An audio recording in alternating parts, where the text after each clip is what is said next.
چې د بچي ماشومي نو دغه ټیم کې والدین دا غي سره چې څومره دا ماشوم لویږي او د چې د خبرې زده کوي او خبرې کوي او د کېږي نو والدین خوشحالېږي او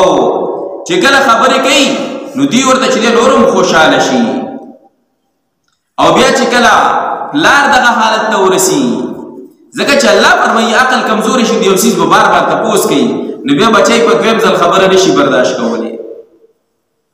او پلار نو هغه دغه رنګي بچی ورسره و نو بچی به ورته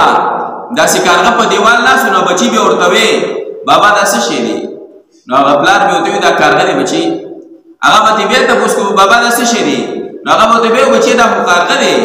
نو چې هغه به څومره تپوسونه کول نو دی پلار به سره محبت نورم سیوا کېدو ډېر په مینه او محبت سره به ورته وی دا کارغه دی نو یو شل پیری چې دا تپوس وکړو خو دې پلار ورته دا وایي چې بچي او ما به یو لس ځلې ته په خبره نه پوهېږي هغه به نور همداسې په محبت سره به دی بچي دا کارغه دی او دا صفات به ورته نور اوسه بیانول چې هغه به څومره تپوس کوو ده به ورته اوسه صفات هم بیانول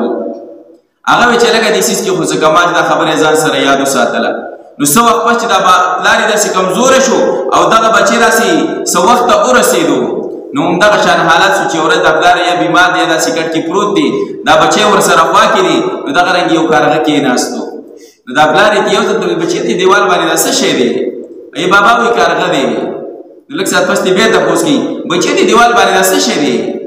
وایي بابا داسې لږ په غوسه کې ورته وایي بابا وایي کارغه دی که نه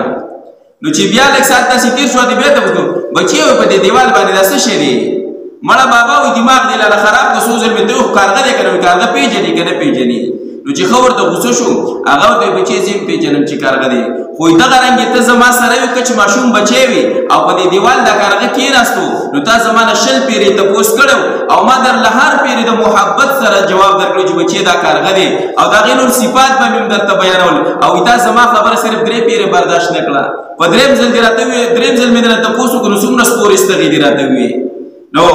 اصل حق دا دی چې الله فرمایي چې ګوره دغه ټیم کې نو دغه ټیم کې خود الله وایي چې عقل یې کمزوری شو ذهن یې کمزوری شو نو مثال په طور پلار د بچي سره چې دی نرمه معامله کوي نو دغه رنګ الله جل دې ته اشاره کوي چې کم بچي دي نو دې ټیم کې د والدین سره د نرمۍ معامله کوي خیر کې یو خبر وکړي نو برداشت کوي